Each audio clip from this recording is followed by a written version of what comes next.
Hello दोस्तों। स्वागत है आप सभी का स्टडी फॉर सिविल सर्विसेज में। मैं हूं आपका एजुकेटर शिवम। और ये स्टडी फॉर सिविल सर्विसेज की तरफ से एक स्पेशल इनिशिएटिव है जिसमें आप लोग की ढेर सारी रिक्वेस्ट के बाद हमने ये तय किया है कि एथिक्स, इंटीग्रिटी और एप्टीट्यूड, जो कि आपके इस बार यूपी पीसीएस के मेंस एग्जामिनेशन में फोर्थ पेपर ऐड हुआ है, इस पे जो भी डिटेल्स हम लोग आपको दे सकते हैं वो प्रोवाइड करने की कोशिश करेंगे। तो आज का सबसे पहले ये पहला लेसन है इस पूरे सीरीज़ का। तो आपको कुछ बेसिक इन्फॉर्मेशंस हैं जो कि मैं अभी शुरुआत में ही बताना चाहूँगा, डिस्कस करना चाहूँगा। सबसे पहला ये कि ये जो भी पूरा लेसन होगा, ये ध्यान रखिएगा कि एथिक्स, इंटीग्रिटी और एप्टीट्यूड ये एक ऐसा जीएस का पेपर है जिसमें आपके अप्लाइड पोर्शन ज़्यादा होते हैं। मतलब आपको अपनी कॉन्सेप्चुअल अंडरस्टैंडिंग डेवलप करनी है और उसी अंडरस्टैंडिंग के बेसिस पे आप अपने आंसर्स लिखेंगे। अभी तक जैसे कि अगर यूपीएससी की बात की जाए तो यूपीएससी ने बहुत ही रेयर डायरेक्ट क्वेश्चन पूछे हैं थ्योरेटिकल पोर्शन से। मोस्ट ऑफ द चीज़ें बहुत ही अप्लाइड होती हैं, बहुत ही प्रैक्टिकल होती हैं। आपको वहाँ पे अपने हिसाब से एथिकल और रेशनल थिंकिंग के अकॉर्डिंग उसके आंसर्स करने होंगे। मोस्ट ऑफ द चांसेस ऐसा होगा कि आपने जो भी कुछ पढ़ा है इसके अंदर वो डायरेक्टली ना पूछे जाएं, लेकिन ये ज़रूर होगा कि अगर आपने उन टॉपिक्स को अच्छी तरीके से समझा है तो उनसे रिलेटेड आप कोई भी क्वेश्चन अटेंड कर सकते हैं।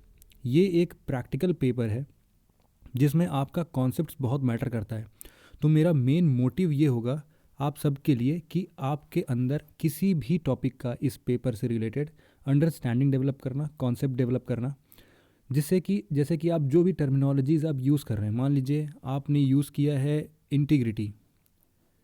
अब इंटीग्रिटी और ऑनेस्टी में क्या अंतर है ये आपको पता होना चाहिए, क्योंकि अगर ऐसा नहीं है, इंटीग्रिटी और ऑनेस्टी में मत अंतर नहीं पता है और आपने कहीं पर भी ऑनेस्टी की जगह इंटीग्रिटी लिख दिया, या तो आपसे अगर सिंपल डायरेक्ट क्वेश्चन ही पूछ ले कि what is the difference between honesty and integrity, how honesty influences a public servant in performing his duties, तो ऐसे में अगर आपने किसी दूसरे कोर वैल्यूज़ के प्रिंसिपल्स को उसमें इंट्रोड्यूस करा दिया या तो उसके अंदर लिख दिया, तो वहाँ पे एग्जामिनर पकड़ लेगा कि मतलब पढ़ा तो है सब्जेक्ट लेकिन अभी कॉन्सेप्चुअल क्लैरिटी नहीं है, तो उसमें आप मार्क्स गेन नहीं कर पाएंगे। तो इसीलिए सबसे पहले इस लेसन को जब भी आप पढ़ें, इस सीरीज़ को जब भी पढ़ें, इस पेपर को जब भी पढ़ें, तो दिमाग खोल के पढ़ें और ये समझने की कोशिश करें कि इसमें जो भी कुछ लिखी हुई बातें हैं इनको हमें हू बहू कहीं पर भी कॉपी पेस्ट नहीं करना है, बल्कि हमें अपनी समझ डेवलप करनी है, अंडरस्टैंडिंग डेवलप करनी है। तो इतना लेक्चर बहुत था इसके लिए, ठीक है। तो स्टार्ट करते हैं अपना लेक्चर। उससे पहले कुछ छोटी सी इन्फॉर्मेशन है आपके लिए कि हमारा पेड बैच है इसके लिए। तो जो भी स्टूडेंट्स या कैंडिडेट्स इंटरेस्टेड हैं इस पेड बैच को ज्वाइन करने के लिए, तो आप इस पेड बैच को ज्वाइन कर सकते हैं। इसमें ये सारी पीडीएफ्स जिससे मैं आपको पढ़ा रहा हूँ ये आपको फ्री ऑफ कॉस्ट उसमें मिलेंगी पेड में। फिर इसके अलावा आपकी डेडिकेटेड आंसर राइटिंग प्रैक्टिस होती है। तो इस आंसर राइटिंग प्रैक्टिस में हम कोशिश करेंगे कि जो भी पोर्शंस इस बार आने वाले हैं या फिर उनकी पॉसिबिलिटीज़ है आने आने की, तो वैसे क्वेश्चन ही पोस्ट करते हैं, आपको उनसे आंसर्स लिखने होते हैं और पूरा उसमें फुल हेल्दी डिस्कशन होता है किसी भी टॉपिक पे। तो ये है हमारा पेड ग्रुप और इसका जो भी डिस्क्रिप्शन है या फिर जो भी आपको फीचर्स चाहिए या डिस्क्राइब्ड फॉर्म में चाहिए तो वो नीचे डिस्क्रिप्शन बॉक्स में दिया हुआ है, आप वहाँ से पढ़ सकते हैं। और आज के टॉपिक के अंत में तो मैं क्वेश्चंस इंक्लूड नहीं किया हूँ क्योंकि बहुत ही बेसिक सी चीज़ें हैं ये सब, इनसे डायरेक्ट क्वेश्चंस तो नहीं आएंगे। इसीलिए एक बार एक बड़ा टॉपिक ख़त्म होने के बाद 2-3 लेक्चर के बाद मैं उनसे रिलेटेड कुछ क्वेश्चंस पोस्ट करूँगा, वो क्वेश्चंस अटेंड करने की आप कोशिश करिएगा। आज का जो भी लेसन है हमारा सबसे पहला है और बिल्कुल बिल्डिंग ब्लॉक्स की तरह काम करेगा कि आप अपने इस पेपर 4 में किस हिसाब से अपने बेसिक्स को स्ट्रॉन्ग कर सकते हैं, अपनी फाउंडेशनल वैल्यूज़ को स्ट्रॉन्ग कर सकते हैं। तो आज का जो ये बेसिक्स वाला कॉन्सेप्ट है इसमें हम 3 चीज़ों की चर्चा करेंगे। सबसे पहला है वो वैल्यूज़, फिर एथिक्स और मोरालिटी। इन तीनों के बारे में बहुत ही डिटेल से बात करेंगे कि वैल्यूज़ कहाँ से आते हैं, कैसे आते हैं। ये सारी चीज़ें आपके सिलेबस में भी मेंशन्ड हैं, लेकिन फ़िलहाल अगर इनसे डायरेक्ट क्वेश्चन आते हैं तो वेल एंड गुड, बहुत ही अच्छी बात है। लेकिन अगर नहीं भी आते हैं तो आप कॉन्सेप्ट पे फोकस करिएगा, ठीक है। और हाथ में आप अपने पेन, कॉपी, पेंसिल जो भी लेना चाहें ले सकते हैं। और जहाँ पर भी कुछ भी एक्स्ट्रा इन्फॉर्मेशंस लगे तो आप उसको नोट डाउन कर लीजिएगा। तो चलिए स्टार्ट करते हैं अपना लेक्चर। आज हम बात करेंगे एथिक्स, इंटीग्रिटी, एप्टीट्यूड के अंदर सबसे पहले वैल्यूज़ के ऊपर। तो बेसिक टर्मिनोलॉजीज़ हम डिस्कस क्या कर रहे हैं यहाँ पे हम डिस्कस कर रहे हैं बेसिक टर्मिनोलॉजीज़ को, कुछ उनके डिफिनीशंस और उनके कॉन्सेप्ट्स क्या हैं अभी के लिए। तो सबसे पहला जो हमें समझने की कोशिश करनी चाहिए वो है वैल्यूज़ के ऊपर। तो आखिरकार वैल्यूज़ क्या होते हैं और किस हिसाब से वो बाकी चीज़ों से डिफरेंट हैं, बहुत ध्यान से सुनिएगा और कान खोल के सुनिएगा और समझने की कोशिश करिए। वैल्यूज़ क्या होते हैं? वैल्यूज़ किसी भी इंसान के अंदर के जो प्रिंसिपल्स या क्वालिटीज़ होती हैं, जो कि उसके बिहेवियर को गाइड करती है उसके जजमेंट देने के लिए, वही प्रिंसिपल और क्वालिटीज़ को हम लोग वैल्यूज़ बोलते हैं। जैसे कि वैल्यूज़ का एकदम सीधा साधा मतलब है कि आप अगर किसी ऑब्जेक्ट के लिए वैल्यू रखते हो या वैल्यूएबल है आपके लिए, मान लीजिए आपकी एक पार्कर की पेन है, वो आपके लिए वैल्यूएबल है। तो वो वैल्यूएबल क्यों है? क्योंकि वर्दी है। आप समझते हैं कि इससे अगर मैं कोई एग्ज़ाम लिखता हूँ तो वो मैं पास कर ले जाऊँगा। ये आपकी वैल्यू है कि आप उस पार्कर पेन को इतना वर्थ दे रहे हैं। या तो आप पार्कर पेन ना सही, कोई भी आप छोटी मोटे पेन भी ले लीजिए, जेल पेन ले लीजिए, 5 रुपए वाली, 2 रुपए वाली, कुछ भी। अगर आप किसी वस्तु के साथ या किसी भी चीज़ के साथ अगर आप कोई वर्थ अटैच करते हैं, आपके लिए वो प्यारा है, ठीक है, आप उसमें प्रेफरेंस सेट करते हैं कि अगर मुझे मेरे सामने 10 पेन रखे होंगे तो मैं वही वाला पेन उठाऊंगा। तो ऐसे जो भी एग्जाम्पल्स हैं या फिर ऐसे जो भी प्रिंसिपल्स हैं आपके अंदर, यही वैल्यूज़ बताते हैं। किसी भी इंडिविजुअल के अंदर या सोसाइटी, ग्रुप या ऑर्गेनाइजेशन के अंदर ये कुछ एब्स्ट्रैक्ट थिंग्स होते हैं जो कि इम्पॉर्टेंस अटैच करते हैं। ये बताते हैं कि कितना इम्पॉर्टेंट है, उसका इम्पॉर्टेंस आपके लाइफ में कितना है। फिर ये उन चीज़ों की बात करता है जो कि लोग इसको वर्दी समझते हैं या वर्दी ऑफ डूइंग। जैसे कि अभी तो मैं ऑब्जेक्ट की बात कर रहा था, अगर यहाँ पे एक्शंस की बात करें तो वैल्यूज़ वो एक्शंस होते हैं जिसको लोग समझते हैं कि जीवन जीने के लिए और जीवन को आसान बनाने के लिए जिस काम को करना वर्दी है, वही वैल्यूज़ होंगे।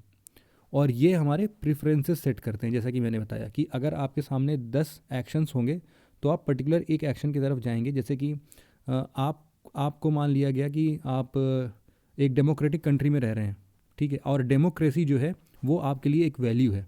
आपने बचपन से देखा है कि जब भी हम पैदा हुए हैं और इस देश में पले बड़े हैं, तो हमारा जो एक वैल्यू सिस्टम डेवलप हुआ है इसके लिए, वो है हम डेमोक्रेटिक हैं। हमारे अंदर डेमोक्रेसी की वैल्यूज़ इनकलकेटेड है सिंस चाइल्डहुड।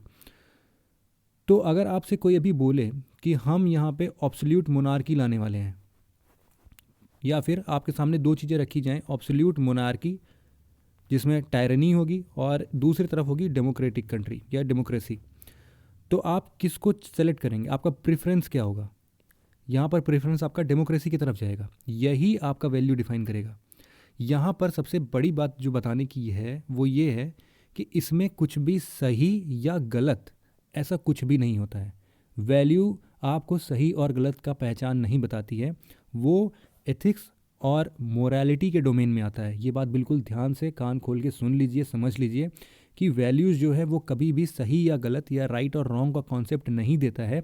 वो केवल आपके प्रेफरेंस ऑर्डर को सेट करता है कि आपके सामने अगर 10 चीज़ें रख दी जाएँ तो आप उनमें से अपना प्रेफरेंस सेट करके वो चीज़ उठाएंगे या तो वो एक्शन परफॉर्म करेंगे। सही और गलत का जो डोमेन है वो आपका मोरालिटी और एथिक्स के अंदर आता है। वो क्या होते हैं, कैसे होते हैं, उनके बारे में आज हम चर्चा करेंगे, लेकिन अभी फ़िलहाल के लिए इतनी बातें आप समझ लीजिए। ये जो भी वैल्यूज़ हैं, आखिर ये हमें मिलते कहाँ से हैं? ये मिलते हैं हमारे एनवायरनमेंट से, हमारे सराउंडिंग से। वो हमेशा हमेशा लगातार हमें पढ़ाते रहते हैं और हमारे बिहेवियर को गाइड करते हैं। ये जो भी वैल्यूज़ हैं वो अगर इनके इम्पॉर्टेंस के आधार पे देखा जाए तो ये बेसिकली दो टाइप्स के होते हैं। एक को बोलते हैं इंट्रिंसिक वैल्यूज़ और एक को बोलते हैं एक्सट्रिंसिक वैल्यू। इंट्रिंसिक वैल्यू जो होता है वो अपने आप में ही सही चीज़ होती है, मतलब कि अगर उसको बिल्कुल अकेले छोड़ दिया जाए तो भी वो अपने आप को रिटेन कर सकेगा और वो अपने आप में एक एंड होता है। देखिए, दो चीज़ों का चीज़ है। मान लीजिए कि आपने एक कोई गोल सेलेक्ट किया, ठीक है, इस गोल के अंदर आपने कोई एक मीन्स अप्लाई किया, तो ये जो भी मीन्स है ये आपका प्रोसेस डिफाइन करेगा कि आपने किस प्रोसेस के थ्रू इस गोल को प्राप्त किया है, और ये जो भी गोल होगा आपका, ये गोल ही आपका एंड है। तो बहुत बार ऐसा होता है कि हमारे पूरे एथिक्स में दो कॉन्सेप्ट्स हैं इससे रिलेटेड। एक है डिओंटोलॉजिकल। डिओंटोलॉजी क्या बोलता है? ये कहता है कि जैसे कि अभी आगे हम इसके बारे में और भी डिटेल में चर्चा करेंगे, अभी बस मैं समराइज़ कर रहा हूँ।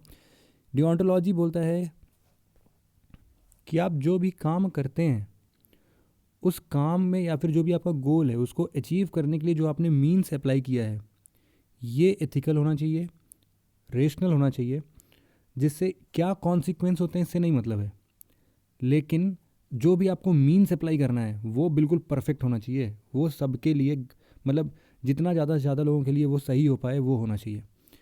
ये होता है डीओंटोलॉजी। डीओंटोलॉजी इसी का एक जुड़वा भाई है, जुड़वा भाई नहीं, कज़िन भाई है। कज़िन भाई मतलब इसका विरोधी। कज़िन भाई का ये कहना है, उसको बोलते हैं हम लोग, एक मिनट, उसको बोलते हैं हम लोग कॉन्सिक्वेंशियलिज्म। कॉन्सिक्वेंस होता है ना, उसी से आता है कॉन्सिक्वेंशियलिज्म। ठीक है, ये कॉन्सिक्वेंशियलिज्म क्या कहता है कि हमें ऐसा कुछ करना है। अब ये इंड की बात करता है, अभी तक डिओंटोलॉजी मीन्स की बात कर रहा था, अभी ये इंड की बात करता है और ये कहता है कि हम कोई भी रास्ता अपना सकते हैं, लेकिन जो इसका कॉन्सिक्वेंस होना चाहिए, मतलब फाइनली जो हमें रिजल्ट मिलता है, जो आउटपुट मिलता है at the end of the day, वो ज़्यादातर लोगों के लिए सही होना चाहिए। मतलब greatest good for greatest number of people. ये एक जो मैंने अभी स्टेटमेंट बोला है अभी, ये भी एक कॉन्सेप्ट है एथिक्स में, greatest good for greatest number of people. इसको हम लोग एथिक्स में यूटिलिटेरियनिज्म बोलते हैं। यूटिलिटेरियनिज्म, इसके बारे में भी अभी हम चर्चा करेंगे। तो आपको अभी 3 चीज़ें मैंने मोटी मोटी समझाने की कोशिश की है। एक तो डिओंटोलॉजी है, एक कॉन्सिक्वेंशियलिज्म है और एक यूटिलिटेरियनिज्म है। इन 3 कॉन्सेप्ट्स को बस इतना ही समझ के रखिएगा, और इसको कैसे अप्लाई करना है, कहाँ अप्लाई करना है, वो हम अभी अपने आने वाले लेक्चर्स में धीरे से समझेंगे। अभी मैं बस जितना बताते जा रहा हूँ आपको उतना आप समझते जाइए और आगे बढ़ते हैं। फिर इसके बाद हमने ये बताया कि हम बात कर रहे थे अभी इंट्रिंसिक वैल्यूज़ पे। तो इंट्रिंसिक वैल्यूज़ पे हमने क्या क्या बताया कि ये ऐसा एक मतलब जो भी चीज़ें हम करते हैं वो वैल्यू जो अपने आप में अकेला खड़ा होगा तो भी उसको कोई मना नहीं कर सकता, मतलब उसको किसी की सपोर्ट की ज़रूरत नहीं है, और वो अपने आप में एंड होते हैं। मतलब कि कॉन्सिक्वेंशियलिज्म वाला जो कॉन्सेप्ट है कि वो अपने आप में एंड है, उनको किसी सोर्सेज की ज़रूरत नहीं है, किसी के सहारे की ज़रूरत नहीं है। जैसे कि ट्रुथ है, ब्यूटी है, करेज है, ऑनेस्टी है, कंपैशन है, एट्सेट्रा। मतलब आपके सामने 10 चीज़ें रखी हों, 10 वैल्यूज़ सामने रखी हों, और उसमें से अगर आपको सेलेक्ट करना हो कि आपको हमेशा ऑनेस्ट रहना है, तो आपके सामने कितने भी और वैल्यूज़ आ जाएं, आप हमेशा ऑनेस्ट को बिल्कुल अकेले सेलेक्ट करेंगे। मतलब आप अपने डिसीजंस जो हैं वो ऑनेस्टी के बेसिस पर भी केवल कर सकते हैं। आप अपने सारे स्टेटमेंट्स, आप जो भी काम करते हैं, जो भी एक्शंस परफॉर्म करते हैं, अगर आप कहते हैं कि मैंने इसको ऑनेस्टी से किया है, तो बस बात यहीं ख़त्म हो जाती है। आपको किसी और चीज़ से सपोर्ट लेने की ज़रूरत नहीं है कि मैंने ऑनेस्टी के साथ, ऑनेस्टी को पाने के लिए या फिर किसी को पाने के लिए हमने ऑनेस्टी दिखाई या ऑनेस्टी के साथ हमने ये वाला पोर्शन भी दिखाया, ऐसा कुछ नहीं है। ऑनेस्टी अकेला ही सब कुछ काम कर देगा। इसी तरीके से ट्रुथ है या फिर करेज है, कंपैशन है। कंपैशन क्या होता है? 3 चीज़ें होती हैं, वो आप अभी समझ लें तो ज़्यादा बेहतर है। एक होता है सिंपैथी, सिंपैथी आप सबने सुना होगा। इसके बाद एक होता है इम्पैथी, इम्पैथी भी आपने सुना होगा। और तीसरा होता है कंपैशन। ये मैं ऑलरेडी बता चुका हूँ जब मैं अपने क्वेश्चन पेपर्स डिस्कस कर रहा था, लेकिन फिर से एक बार आपको समझा देता हूँ। सिंपैथी बहुत ही सिंपल सा है कि अगर आप मान लीजिए पब्लिक एडमिनिस्ट्रेटर के पोस्ट में हैं, आप डीएम डिस्ट्रिक्ट एडमिनिस्ट्रेटर हैं और उसके पोस्ट पे अपनी कुर्सी पे बैठे हैं। एक वृद्ध महिला आती है और वो बोलती है कि आपने जो पीएम आवास योजना के अंतर्गत जो भी घर बनाने की बात की जा रही थी, उसके लिए एक मैंडेटरी सामान यहाँ पर लिखा हुआ है कि यहाँ पर राशन कार्ड का होना बड़ा ज़रूरी है। आपने क्या किया, उसको एकदम से धुतकार के फेंक दिया कि ऐसा हो नहीं सकता। जब राशन कार्ड इसमें लिखा है, ये रहा राशन कार्ड लिखा है, पहला नंबर राशन कार्ड है आपके पास, नहीं है कोई बात नहीं, आप जाइए, मैं कुछ नहीं कर सकता। ये वाली बात जब तक होगी तब तक अभी तक आपके अंदर कोई एथिकल वैल्यूज़ नहीं है। अब बात करते हैं सिंपैथी की। अब आप सिंपैथाइज हुए। सिंपैथाइज इस हिसाब से हुए कि उस बुजुर्ग महिला का जो भी बात कहना था आपने उसको ध्यानपूर्वक सुना, और केवल सुना ही कि उसकी भी बातें सही है, चलो ठीक है। यहाँ पर आई आपकी सिंपैथी। सिंपैथी मतलब आपने उसे सहानुभूति जताई कि चलिए आप एक वृद्ध महिला हैं, आपकी कुछ मुसीबतें हैं, मैं आपकी परेशानी सुन रहा हूँ। ये एक सिंपैथी है। बात करते हैं इम्पैथी की। अभी तक आपने केवल बात सुनी है, समझी नहीं है। जब आप उसकी बात समझने लगेंगे, समझने के लिए आपको उसके जगह पे खड़े होकर देखना पड़ेगा। आपको खुद एक अपने इमेजिनेशन में अपने आप को उस बूढ़ी औरत की जगह पे देखना पड़ेगा जो एक विधवा भी है और उसके रहने के लिए घर बार नहीं है, और वो दर दर की ठोकरें खाती है, और केवल उसके पास राशन कार्ड नहीं है जिसकी वजह से पीएम आवास योजना के अंतर्गत उसको घर नहीं मिल सकता है। तो अब जो है आपके अंदर सहानुभूति केवल नहीं है, आप खुद उस बात को समझ रहे हैं, उसकी गहराइयों को समझ रहे हैं कि सिचुएशन कितनी वर्स्ट है। यहाँ पर ये जो भी आप सहानुभूति के अलावा जो आप समझने की कोशिश कर रहे हैं उस चीज़ को, ये डेवलप करती है आपके अंदर एम्पैथी को। अब तीसरा एक्शन, अब आपके अंदर सिंपैथी है, आपके अंदर एम्पैथी भी आ गई है, सहानुभूति भी है, आपने उसकी प्रॉब्लम समझी भी, सुनी भी और समझी भी। अब तीसरा स्टेप है आपके कुछ स्टेप्स उठाने का। कंपैशन उसको बोलते हैं जब आप किसी के प्रॉब्लम्स को समझने के साथ साथ उसके सॉल्यूशंस को भी खोजने की कोशिश करते हैं। तो अब आपने ये उनसे बोला कि ठीक है आपके पास राशन कार्ड नहीं है, पहली बात तो ये कि राशन कार्ड और किन किन सोर्सेज से बन सकता है, अगर वो डॉक्यूमेंट्स आपके पास हों तो सबसे पहले आप राशन कार्ड बनवाइए, और मैं इसमें आपकी मदद करता हूँ। राशन कार्ड जैसे बनता है मैं आपको पूरा प्रोसेस समझाता हूँ, क्या क्या करना होता है, आप इससे राशन कार्ड बनवाइए। इवन अगर नहीं बनता है तो मैं आपके प्रधान से बात करता हूँ, आपके आस पड़ोस से बात करता हूँ कि आपकी नेशनैलिटी कहाँ पे, अगर आपके पास वोटिंग आईडी है तो उसके थ्रू मैं राशन कार्ड बनवा दूँ। मतलब आप तत्पर हैं उसके लिए कुछ काम करने के लिए। यहाँ पर आपका जो कंपोनेंट, आपका एक्शन का कंपोनेंट है, वो बोलते हैं कंपैशन। तो ये तीन टर्मिनोलॉजीज़ हमेशा साथ में समझिएगा, और जब भी इसको यूज़ करना है तो बहुत ही सावधानी से यूज़ करिएगा। कभी भी कंपैशन की जगह सिंपैथी या सिंपैथी की जगह कंपैशन मत डिफाइन करिएगा, ठीक है। तो ये बात किया हमने इंट्रिंसिक वैल्यूज़ पे। बात करते हैं एक्सट्रिंसिक वैल्यूज़ क्या होती हैं। एक्सट्रिंसिक वैल्यूज़ कुछ ऐसे वैल्यूज़ हैं जैसे कि जिनके बिना, मतलब जिनको एक आधार की ज़रूरत होती है। जैसे कि फॉर एग्ज़ाम्पल एक वाटर बॉटल है और एक थर्स्टी पर्सन है, एक प्यासा इंसान है, उसके सामने बोतल की कोई वैल्यू नहीं होगी जब तक उसके अंदर पानी नहीं होगा। तो यहाँ पर ये जो बोतल है इसका कोई महत्व है क्या जब तक उसके अंदर पानी नहीं है। तो ऐसे ही कुछ वैल्यूज़ होती हैं जो कि इस ही बोतल के समान होती हैं और जिनको फुलफ़िल करने के लिए उसके अंदर पानी जैसा कुछ और वैल्यूज़ होना चाहिए। तो ये एक एग्जांपल है इसको समझने का, एक्सट्रिंसिक वैल्यूज़ को।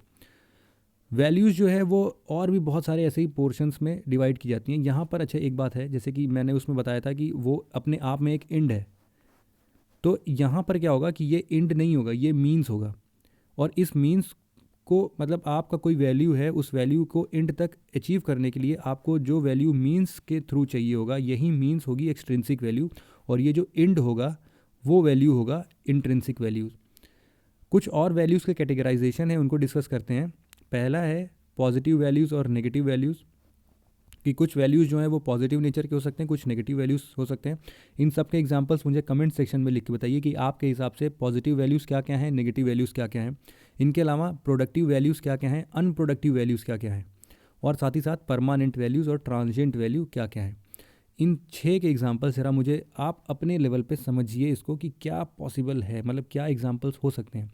क्योंकि एथिक्स क्या है, आप इस पेपर को पढ़ रहे हैं और अगर आप खुद में सोच नहीं रहे हैं कुछ भी, तो इस चैप्टर को, इस पूरे सब्जेक्ट को पढ़ना बेकार है, कोई मतलब नहीं है पढ़ने का, आप इसको छोड़ दीजिए, और सिलेक्शन भी फिर तो हो नहीं पाएगा। तो इसीलिए आप बिल्कुल आराम से बैठ के इन सब बारे में जो भी मैं बता रहा हूँ इनको समझिए और खुद से सोचिए।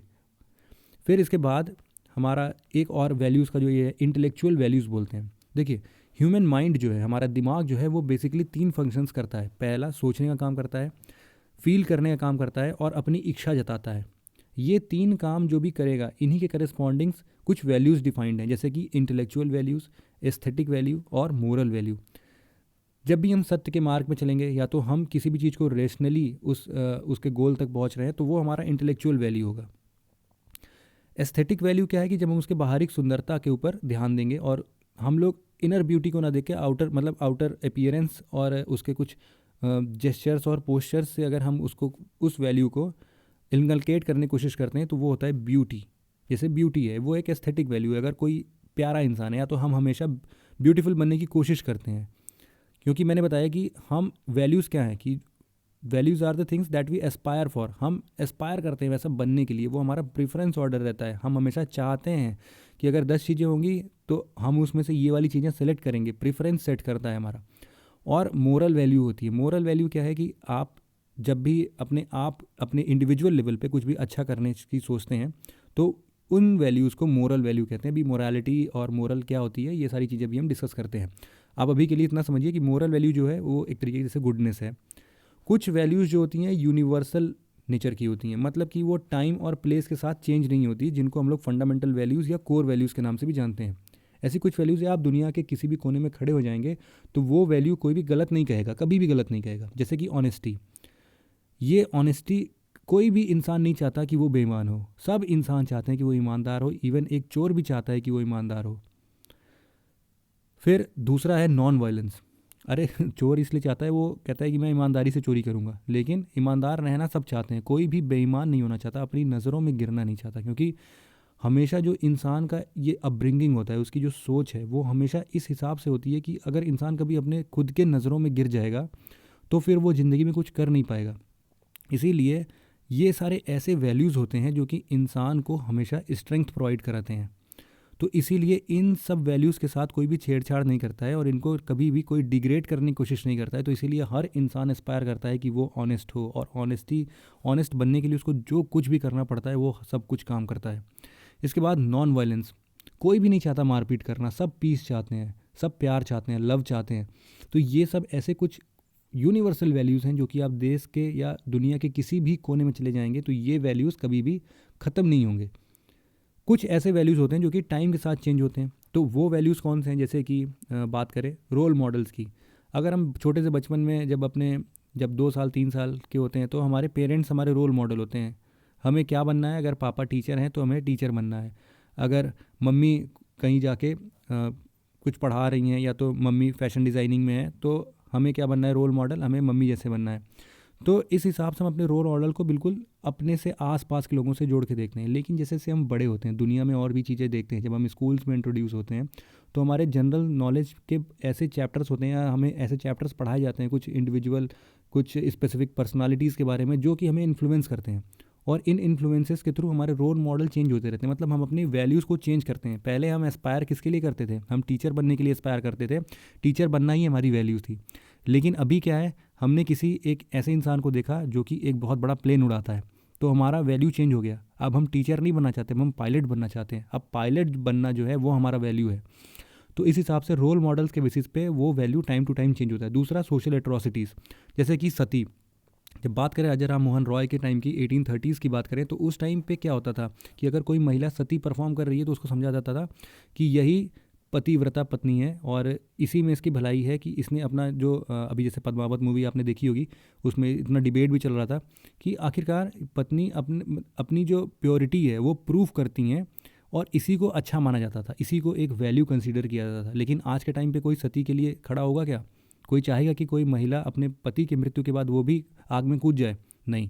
तो ऐसे ये वैल्यूज़ हैं जो कि टाइम के साथ चेंज हो चुके हैं। अब विडो री मैरिज का कॉन्सेप्ट आया था और इसमें भी ईश्वर चंद विद्यासागर हैं और भी बहुत सारे लोग हैं जिन्होंने इसके लिए काम किया। तो विडो री मैरिज में भी देखा गया कि आज के टाइम पे तो बहुत कॉमन है कि जो भी विडोज़ हैं उनकी लाइफ स्पॉइल क्यों करना। अगर वो इच्छा रखती हैं कि उनकी शादी फिर से हो तो फिर से शादी कर लें, उनको कोई रोक टोक नहीं है। जैसे कि एक मूवी आई थी पहले, आपने देखी होगी शायद, वाटर नाम है उसका। वाटर इंग्लिश मूवी नहीं है, हिंदी मूवी है, आप उसमें देखिएगा। उसमें दिखाया गया है कि एक विडो की लाइफ कितनी बेकार होती है, मतलब कितने रूल्स एंड रेगुलेशंस होते हैं। उसके बाल पूरे काट दिए जाते हैं, उसको सुबह सुबह मतलब खाने वाने का बहुत प्रॉब्लम रहता है, कहीं बाहर नहीं निकल सकती है। तो ऐसे बहुत सारी चीज़ें हैं। और विमेन का एक बहुत ही मतलब एक इनर ट्रेट होता है कि उसको सजना संवरना बहुत पसंद है। लेकिन विडोज़ के लिए ये बिल्कुल रेस्ट्रिक्टेड हो जाता है कि वो अपने पति की मृत्यु के बाद कोई भी सजने संवरने का कोई भी काम नहीं कर सकती। तो ये सारी चीज़ें बहुत ही गलत हैं। तो ये सारी अब चीज़ें, ये वैल्यूज़ जो पहले इनको कोर वैल्यूज़ के नाम पे कंसिडर की जाती थी, वो आज के टाइम पे अब चेंज हो रही है। जैसे सोशल आउटलुक में पैट्रियार्की तो हमारा पूरा सोसाइटी ही है। तो लेकिन इसके लिए भी अब आवाज़ें उठने लगी हैं कि पैट्रियार्की माइंडसेट जो है इसको ख़त्म होना चाहिए, इसके पैट्रियार्की की जगह हमें इक्वालिटी लाना है। फिर LGBTQ, जैसे अभी आपने देखा ही सुप्रीम कोर्ट का अभी जैसे अभी उसका डिसीजन आया है, सेक्शन 377 को एबॉलिश कर दिया गया है। तो इस हिसाब से भी ये वाले वैल्यूज़ भी चेंज हो रहे हैं। अब सेक्युलरिज्म का कॉन्सेप्ट पहले नहीं था, बाद में हमारे 42nd कॉन्स्टिट्यूशनल अमेंडमेंट में ये सारी चीज़ें ऐड हुई हैं सेक्युलरिज्म। तो धीरे धीरे ये सब भी चीज़ें बदली। फिर उसके बाद वीमेन एम्पावरमेंट की बात, जैसे कि अभी सबरीमाला टेम्पल में वीमेन की एंट्री नहीं होती थी, तो पहले इसी को सही माना जाता था। इवन आज भी बहुत लोग इसको सही मानते हैं, लेकिन धीरे धीरे टाइम के साथ ये चेंज हो रहा है। तो ये क्या है, ये सारी चीज़ें, ये ऐसे वैल्यूज़ हैं जो कि टाइम के साथ चेंज हो रहे हैं। कुछ ऐसे वैल्यूज़ होते हैं जो कि प्लेस और कल्चर के साथ चेंज हो जाते हैं, जैसे कि रिलीजियस आइडल्स या सिंबल्स। जैसे कि मान लीजिए कि अभी आप किसी क्रिश्चियन नेशन में चले जाइए, तो वहाँ पे जो भी सिंबल्स होंगे वो क्रिश्चियनिटी के सिंबल से होंगे। और इवन कभी आप जैन वाले एरिया में चले जाइए, पारसी कम्युनिटी जहाँ रहती है, तो उस प्लेस में आपको कुछ और मिलेगा। सिख में पंजाब के एरिया में चले जाइए तो वहाँ कुछ और मिलेगा। तो ऐसे वैल्यूज़ हैं, ये ऐसे जैसे सिंबल्स के फॉर्म में वैल्यूज़ हैं जो कि लोग एस्पायर करते हैं इसके लिए, कि इसको, ये सबसे ग्रेटेस्ट गुड के लिए ये लोग कंसिडर करते हैं इसको। लिव इन रिलेशनशिप, बहुत जगह लिव इन रिलेशनशिप को आइडलाइज माना जाता है और ये एक क्राइम नहीं है, लेकिन बहुत जगह लिव इन रिलेशनशिप को भी एक क्राइम की तरह ट्रीट किया जाता है। इवन हमारी सोसाइटी भी अभी इस चीज़ को एक्सेप्ट करने के लिए तैयार नहीं हो पा रही है। इवन मेट्रो सिटीज़ या मेट्रोपॉलिटन सिटीज़ में काफ़ी हद तक देखने को मिलता है, लेकिन अभी भी अगर आप गांव के इलाके में चले जाएं या तो ऐसे जो बैकवर्ड एरियाज़ हैं, अगर आप उनमें जाते हैं तो आपको लिव इन रिलेशनशिप अभी भी वो इलीगल ही वो करते हैं कि बिना शादी के कोई दो एक पुरुष और महिला साथ रह ही नहीं सकते हैं। तो ऐसा कुछ कॉन्सेप्ट है अभी। डेमोक्रेसी, बहुत सारे ऐसे, चाइना में चले जाइए वहाँ डेमोक्रेसी नहीं है, इंडिया में डेमोक्रेसी है। तो ये सारे ऐसे वैल्यूज़ हैं, वो डेमोक्रेसी के लिए एस्पायर नहीं करते हैं चाइनीज़ पर्सन, इंडिया वाले एस्पायर करते हैं डेमोक्रेसी के लिए। वो चाहते हैं कि डेमोक्रेसी मेंटेन रहे, हमेशा रहे। ये हो गया। फिर for values changes with context, कुछ वैल्यूज़ होते हैं जो कि कॉन्टेक्स्ट के साथ चेंज हो जाते हैं। जैसे कि सबसे ईजी एग्जाम्पल है इसका किलिंग। आप किसी का मर्डर करते हैं या तो किसी को आप यूथनेसिया दे रहे हैं, दोनों ही केसेस में वो इंसान मर रहा है। यूथनेशिया जैसे पासिव यूथनेशिया है, या तो मतलब एक्टिव यूथनेसिया है या पासिव यूथनेसिया है। तो इसके रीज़न में कौन सा सही है, क्या गलत है, ये सारी चीज़ें डिफ़ाइन कर पाना अभी थोड़ी मुश्किल है। और ये कॉन्टेक्स्ट के साथ साथ चेंज होता है कि person to person, case to case, ये सब वेरी करते हैं ये सारे वैल्यूज़। ये पूरा डिस्क्राइब किया हमने अभी तक वैल्यूज़, एक्चुअल में वैल्यूज़ क्या होते हैं, कैसे। मुझे पूरा उम्मीद है कि आपको पूरा वैल्यू जो है एक तरीके से मोटा मोटा बिल्कुल आइडिया हो गया होगा इनका, कि वैल्यूज़ एक्चुअल में क्या होते हैं और इनमें कभी आप गलती नहीं करेंगे वैल्यूज़ पकड़ने में। बात करते हैं एथिक्स की। एथिक्स में क्या है, सॉरी, एथिक्स एक ऐसा सिस्टम है या फिर एक ऐसी सिस्टमेटिक स्टडी है जिसमें हम लोग राइटफुलनेस और रॉन्गफुलनेस का पॉइंट ऑफ व्यू देखते हैं। हम जो भी एक्शंस कर रहे हैं, जो भी ह्यूमन एक्शंस हैं, अगर उनमें हम लोग देखते हैं कि ये वाला, इसमें ये जो काम हो रहा है या फिर ये जो एक्शन है ये राइटफुलनेस की तरफ है और ये जो एक्शन है ये रॉन्गफुलनेस की तरफ है, मतलब कि एक कॉन्सेप्ट है कि ये वाला बात सही है, ये वाला बात गलत है। अगर ऐसा होता है और ये इनसे जो भी बातें हम लोग निष्कर्ष निकालते हैं वो हमारे अल्टीमेट हैप्पीनेस को अचीव करने में लगा देते हैं, तो इसी को हम लोग एथिक्स बोलते हैं। इसी स्टडी को, इसी सिस्टमेटिक स्टडी को हम लोग एथिक्स बोलते हैं। एथिक्स क्या है कि ये एक ह्यूमन एक्शंस का एक ऐसा सिस्टमेटिक स्टडी है जो कि हम लोग उसके एक्शंस को हम लोग राइटफुलनेस और रॉन्गफुलनेस के आधार पर देखते हैं, इस हिसाब से कि वो अल्टीमेट हैप्पीनेस अचीव कर ले। या तो एथिक्स को हम लोग ऐसा भी बोल सकते हैं कि ये एक तरीके का कोड ऑफ कंडक्ट है, या तो स्टैंडर्ड्स, सेट ऑफ स्टैंडर्ड्स हैं जो कि किसी भी सोसाइटी में एक वहाँ के लोगों ने उसको रखा हुआ है और यही हमारे बिहेवियर, चॉइस और एक्शंस को गाइड करता है। हमें पता है कि ये चीज़ें सही हैं, ये चीज़ें गलत हैं। ये कौन बताता है? तो ये हमारे सोसाइटी हमें बताती है। हमारा जो भी बिहेवियर होता है उसके अकॉर्डिंग होता है कि हमें पता है अगर कि किसी भी सोसाइटी में अगर ये पता है कि शराब पीना मना है, अगर वहाँ पे साफ साफ लिखा है उसकी सरकार ने, या तो ऐसे कुछ भी जगह पे ऐसा है कि शराब पीना मना है, ये स्वास्थ्य के लिए हानिकारक होती है, तो हमारा जो कंडक्ट होगा या सेट ऑफ स्टैंडर्ड होगा वो हमेशा उसके लिए एक नेगेटिव परसेप्शन रखेगा। यही एथिक्स है। और एथिक्स जो भी होगा वो हमेशा ये समझिएगा कि हमेशा सोसाइटल लेवल पे होगा। आप इंडिविजुअल लेवल पे जब भी हम बात करते हैं तो वो मोरालिटी होता है, अभी उसके आगे भी हम चर्चा करेंगे। अभी आप समझिए कि जो कि एथिक्स है वो हमेशा सोसाइटल लेवल पे होता है। आप अकेले एथिकल नहीं हो सकते हैं, क्योंकि एथिकल होने के लिए उसका समाज में सही होना बहुत ज़रूरी है। आप अपने लिए क्या सही है क्या गलत है वो एथिक्स नहीं होती है। आप ये देखिए कि जो भी समाज है उसके लिए क्या सही है। सोसाइटी यहाँ पर सेंटर है, सेंटर ऑफ मतलब कि फोकस में है ये सोसाइटी। जब भी मोरालिटी की बात करते हैं तो वहाँ पे इंडिविजुअल सेंटर में रहता है, उसके बारे में भी हम आगे चर्चा कर रहे हैं। पहले बात करते हैं एथिक्स को ख़त्म कर देते हैं, थोड़ा स्कोप की बात करें। अगर एथिक्स का स्कोप क्या है तो यहाँ दो शब्द होते हैं, बड़े ही कॉमन से शब्द हैं लेकिन मतलब में बहुत अंतर है। पहला है ह्यूमन एक्शन और दूसरा एक्शंस ऑफ ह्यूमन। ये दो अलग अलग बातें हैं, दो अलग अलग टाइप के एक्शंस हैं। एक है वॉलंटरी एक्शन, एक है इनवॉलंटरी एक्शन। वॉलंटरी एक्शन मतलब जिसको हम लोग कंसाइसली कॉन्शियसली परफॉर्म कर रहे हैं, डिलिबरेटली परफॉर्म कर रहे हैं कि हमें कुछ पाना है, एक एंड की तरफ जाने के लिए हम किसी भी एक्ट को कॉन्शियसली या डिलिबरेटली कर रहे हैं, तो वो हमारा वॉलंटरी एक्शन होता है। जैसे कि अगर बात करें कुछ भी वॉलंटरी एक्शन ले लीजिए, मान लीजिए हम सोसाइटी के लिए, सोसाइटी को अगर इम्प्रूव करना है तो उनसे जो भी एक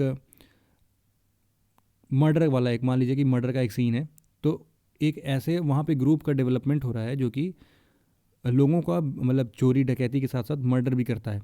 तो हमारा जो भी वॉलंटरी एक्शन होगा, कॉन्शियसली और डिलिबरेटली हम उसको परफॉर्म कर रहे हैं कि भाई ऐसा है कि हम सोसाइटी से जो भी मर्डरर्स हैं उनको दूर करेंगे, तो हम जानबूझ के परफॉर्म कर रहे हैं। ऐसा तो नहीं है इनवॉलंटरी, हम कुछ भी गए नींद में चलते हुए उस चोर को पकड़ के लिया, ऐसा तो इनवॉलंटरी एक्शन हुआ नहीं। हमने उसको एक इंड डिसाइड किया कि सोसाइटी के बेटरमेंट के लिए क्या ज़रूरी है। सबसे ज़्यादा यही ज़रूरी है कि जो भी बिना मतलब के लोग मर रहे हैं और लोगों के पैसे वैसे चोरी हो रहे हैं, वो समाज से ये वाली जो बुराइयाँ हैं ख़त्म हो जाए, तो इनके लिए कुछ एक्शंस परफॉर्म कर रहे हैं।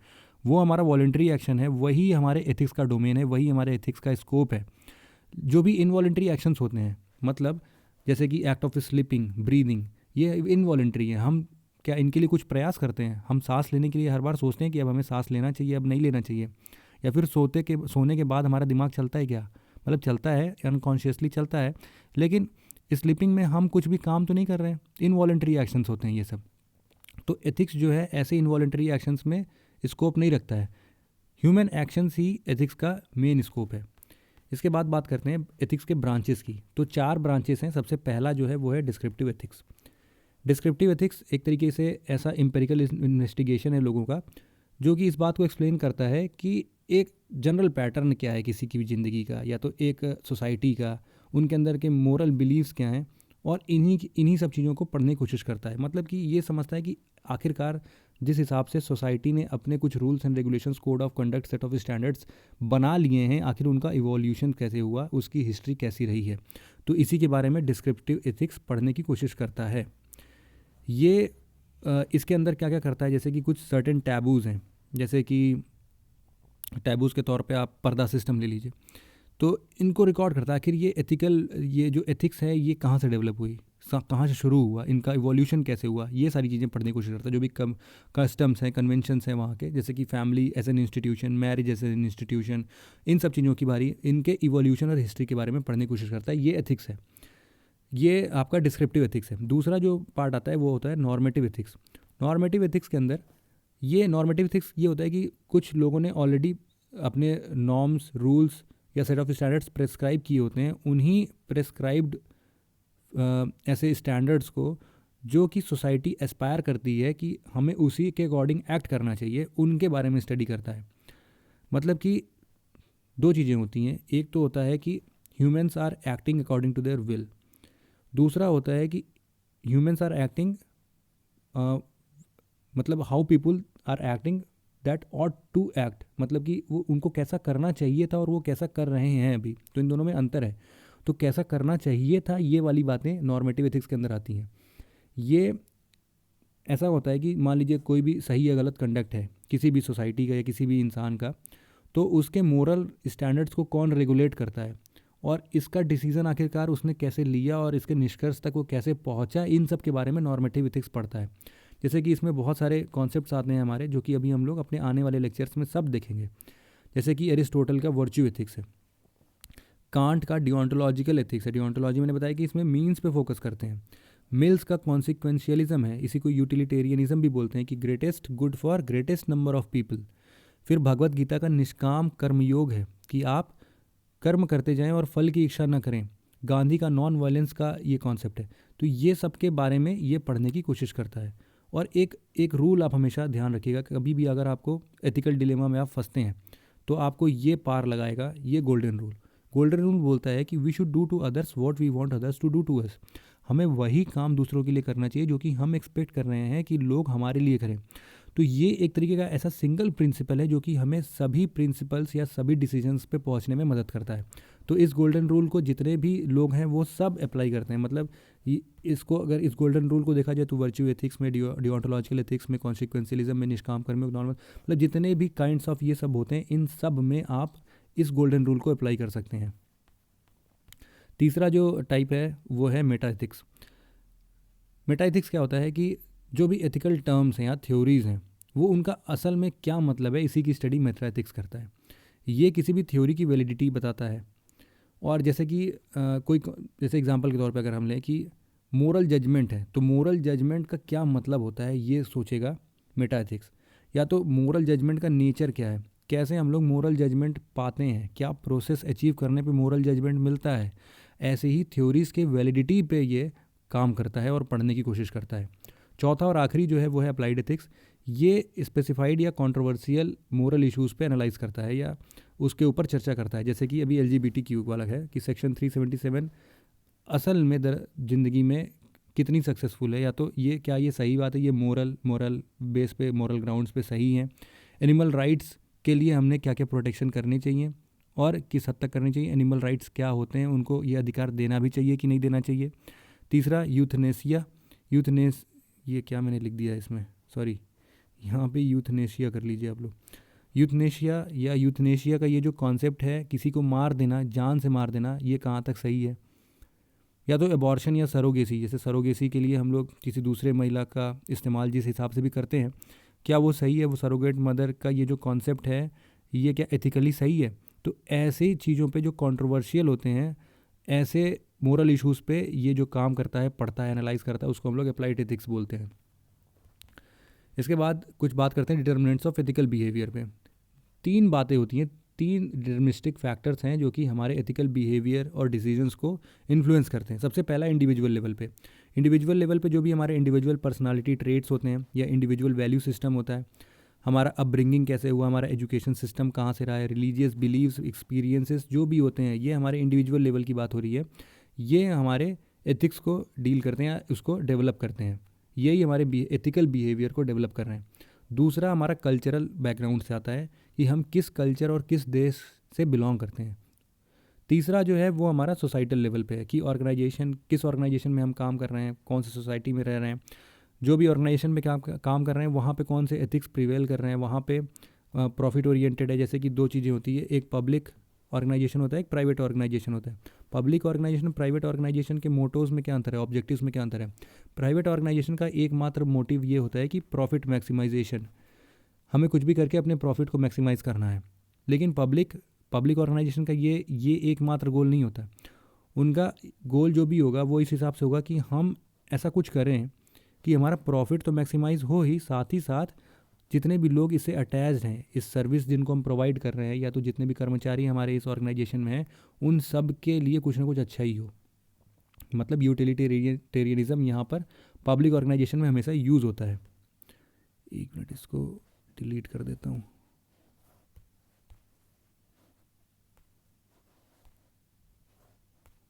हाँ जी, फिर ये तीन चीज़ें हमने बता दी कि ये बेसिकली डिटर्मिनेंट्स हैं एथिकल बिहेवियर के। फिर बात करते हैं तीन टर्मिनोलॉजीज़ की जिसके अंदर बहुत सारे कन्फ्यूजन सबको होते हैं, एथिक्स, वैल्यूज़ और मोरल्स। ये तीन ऐसे टर्मिनोलॉजीज़ हैं, जैसे कि मैं अभी सिंपैथी, एम्पैथी और कंपैशन में आपको डिफ्रेंशिएट करके और इन तीनों में कॉमन चीज़ें बता रहा था, उसी तरीके से इन तीनों में भी समझ लेना बहुत ज़रूरी है। पहला बात करें अगर एथिक्स की, तो एथिक्स कुछ ऐसे प्रीपोजिशनल स्टैंडर्ड्स हैं, जैसा कि मैंने बताया कि ये कोड ऑफ कंडक्ट हैं, सेट ऑफ स्टैंडर्ड्स हैं, जो कि कोई एक इंसान या तो ग्रुप या तो प्रोफेशन यूज़ करता है अपने एक्शन के कोर्स को सही बनाने के लिए। मतलब किसी भी सिचुएशन में वो जो भी काम कर रहा है वो कितना सही है, उसको बनाने का काम जो भी प्रिंसिपल या स्टैंडर्ड उसको बताता है, वही सेट ऑफ स्टैंडर्ड एथिक्स कहलाता है। एथिक्स जो है वो हमेशा लॉजिकल और रीजनल क्राइटेरिया पे बेस्ड होगा और जो भी डिसीजन होता है वो इसी के थ्रू होके गुजरता है। तो इसीलिए ये एक कॉग्निटिव प्रोसेस का कंपोनेंट है। दूसरी बात करें अगर वैल्यूज़ पे भी हमने काफ़ी चर्चा कर ली कि ये कुछ ऐसे आइडियाज़ को डिस्क्राइब करने की कोशिश करता है जो कि हम समझते हैं कि वर्दी है, या तो हम उसको अचीव करने के लिए एस्पायर करते हैं, जैसे कि इक्वालिटी है या तो सोशल जस्टिस है। बात करते हैं अब मोरल्स या मोरालिटी। तो मोरल्स या मोरालिटी हमारे ही बिहेवियरल कंडक्ट को डिफाइन करते हैं, डिस्क्राइब करते हैं, लेकिन हमेशा इंडिविजुअल लेवल पे, कि जो एक इकलौता इंसान अपनी इच्छाएं रखता है, अपना कोड ऑफ कंडक्ट खुद के लिए बनाता है, तो वो पर्सन टू पर्सन वेरी कर सकता है। इसीलिए मोरल होना या मोरालिटी का जो कॉन्सेप्ट है वो पर्सन टू पर्सन वेरी कर सकता है। एथिकल होना क्या होता है? एथिकल होना मतलब पूरे समाज के लिए जो भी बातें सही हैं वो आपके लिए भी सही होंगी, तो वो एथिकल ग्राउंड्स होते हैं, वो एथिकल वैल्यूज़ होते हैं, या फिर वो एथिक्स होता है। यहाँ पे मोरालिटी का मतलब है कि आप हमेशा इंडिविजुअल लेवल पे मोरालिटी समझने की कोशिश करिएगा। ये एक ऐसे सेट ऑफ कमिटमेंट्स होते हैं कि भले ही वो दूसरा कोई रिजेक्ट कर दे, लेकिन आप उस पर टिके रहेंगे अगर वो आपका मोरल है, ठीक है। तो इसीलिए ये जरूर मतलब ये ऐसा पॉसिबल है कि आप अकेले ही मोरल रहें जबकि बाकी लोग उससे सहमत ना रहें, लेकिन एथिकल आप अकेले नहीं हो सकते हैं। ये हमेशा आपको नेगोशिएट या जो भी आपके रिलेशनशिप हैं उनको मजबूत करने का काम करता है, उसको सपोर्ट करने का काम करता है, ये जो भी मोरल्स होते हैं। तो ये डिफाइन किया हमने इन तीनों चीज़ों को। अब आखिरी टॉपिक आज का चर्चा करते हैं, एथिक्स इन पब्लिक एडमिनिस्ट्रेशन में। ठीक है, 40 मिनट हो गया, 10 मिनट में इसको भी ख़त्म करने की कोशिश करते हैं, 5 मिनट 6 मिनट जो भी लग जाए। सबसे पहला जल्दी जल्दी से ख़त्म करते हैं कि समराइज्ड कैसे कहते हैं, फॉलोइंग मैक्सिम्स में समराइज हैं। हम बात कर रहे हैं पब्लिक एडमिनिस्ट्रेशन में एथिक्स का। ये अरे हम पढ़ क्यों रहे हैं एथिक्स, मतलब बेसिक क्या है? हमें एक पब्लिक एडमिनिस्ट्रेटर बनना है। पब्लिक एडमिनिस्ट्रेटर बनने के लिए हम एथिक्स ही क्यों पढ़ रहे हैं? पेपर 4 क्यों इंट्रोड्यूस कराया गया? क्योंकि इतना करप्शन हमारे यहाँ फैला हुआ था कि उसको ख़त्म करने के लिए बहुत सारे स्ट्रिंजेंट लॉज वगैरह बनाए गए, लेकिन उसका कुछ यूज़ है क्या? नहीं है। अगर ऐसा ही होता तो बहुत सारे स्ट्रिंजेंट लॉज बनाए गए हैं, तो उनके चलते जैसे दिन पर दिन तो इस मोर और मोर स्ट्रिंजेंट लॉज बन ही रहे हैं। तो अभी तक तो करप्शन कम होना चाहिए था लेवल, लेकिन करप्शन परसेप्शन इंडेक्स देख लीजिए या तो कुछ भी करके उसमें एक ऑब्सोल्यूट तो इंक्रीमेंट मतलब हो सकता है कभी कम गिरावट हुई हो या कुछ भी हुआ हो, लेकिन हमेशा उसमें कुछ ना कुछ बढ़ोतरी देखने को मिलती ही है। अभी हाल फिलहाल में करप्शन परसेप्शन इंडेक्स का थोड़ी सी कमी आई है, तो उसका भी श्रेय जाता है कि कितना मैकेनाइजेशन हमारे यहाँ पे बढ़ रहा है, या तो हम पॉलिसीज़ फ्रेम कर रहे हैं, या तो जैसे लोकपाल का है कॉन्सेप्ट, ऐसे कॉन्सेप्ट्स को हम लोग यूज़ कर रहे हैं अपनी पॉलिसी में इम्प्लीमेंट कर रहे हैं। तो पब्लिक एडमिनिस्ट्रेटर के पोस्ट पे जब आप सिलेक्ट हो जाएंगे तो आपके लिए एथिक्स का क्या इंपॉर्टेंस होगा, इसी के बारे में हम चर्चा कर रहे हैं। या फिर आप अपने एथिक्स वाले परसेप्शन को कहाँ कहाँ यूज़ कर सकते हैं और कहाँ कहाँ आपसे एक्सपेक्ट किया जाएगा कि आप अपने एथिकल बिहेवियर को शो करिए। सबसे पहला है legality and rationality. Maximum of legality and rationality, हमेशा आपसे यही आप मतलब एक्सपेक्ट किया जाएगा कि आप जो भी काम कर रहे हैं एज ए पब्लिक एडमिनिस्ट्रेटर वो एक रूल एंड रेगुलेशंस के अकॉर्डिंग हो। जो भी आपका कॉन्स्टिट्यूशन है आपके देश का, आप उसको ब्रेक नहीं कर रहे हैं। जो भी आपका इंडियन पिनल कोड कहता है आप उसके सेक्शंस को बिना वायलेट किए हुए लीगल प्रोसेस के थ्रू रेशनली किसी भी गोल तक पहुंच रहे हैं। दूसरा है रिस्पॉन्सिबिलिटी एंड अकाउंटेबिलिटी। आपके ऊपर जितनी भी रिस्पॉन्सिबिलिटी डाली गई है, पहले तो आप इससे कभी भी पीछे नहीं हटेंगे कि आपको रिस्पॉन्सिबल नहीं बनना है। और आप रिस्पॉन्सिबल कब कब बन सकते हैं? आप अपने एक्शंस अपने बिहेवियर के लिए रिस्पॉन्सिबल बनेंगे, अपने कलीग्स के लिए रिस्पॉन्सिबल बनेंगे, अपने जूनियर्स के लिए रिस्पॉन्सिबल बनेंगे। आप जिन पब्लिक के लिए सर्वेंट की तरह काम कर रहे हैं, आप उन पब्लिक के लिए रिस्पॉन्सिबिलिटी का काम कर रहे हैं और रिस्पॉन्सिबल की तरह आपको एक्ट करना पड़ेगा। अकाउंटेबिलिटी, आप जो भी काम कर रहे हैं उसका अकाउंटेबिलिटी आप अपने ऊपर लें। इवन आपका जैसे एक ग्रुप में काम कर रहा है तो आपकी अकाउंटेबिलिटी इंश्योर होनी चाहिए कि आपने अगर कोई काम किया है तो जो आप जवाबदेही आप ही की होनी चाहिए। इसका बात है मैक्सिमम ऑफ वर्क कमिटमेंट। इसमें ड्यूटी की बात आती है, जिस हिसाब से स्वामी विवेकानंद ने बोला था कि duty is the supreme source of serving people. कि आप अगर किसी भी जनता को या किसी भी इंसान को सर्व कर रहे हैं और अपनी ड्यूटी बिल्कुल ईमानदारी से परफॉर्म कर रहे हैं तो वही ग्रेटेस्ट गुड है। आप उससे अच्छा कुछ नहीं कर सकते। भगवान की नज़र में वो सबसे अच्छा काम है, सबसे बड़ा पुण्य है। तो इसीलिए आप जो भी काम करेंगे वो आप पूरे कमिटमेंट के साथ करेंगे। आप जो भी बातें की मतलब जो भी आपने गोल उठाए हैं, आपने आपके ऊपर जो भी रिस्पॉन्सिबिलिटीज़ हैं उससे आप कभी भी पीछे नहीं हटेंगे। फिर मैक्सिमम ऑफ एक्सीलेंस, आप हमेशा ऐसी कोशिश करेंगे कि आप अपना बेस्ट दें।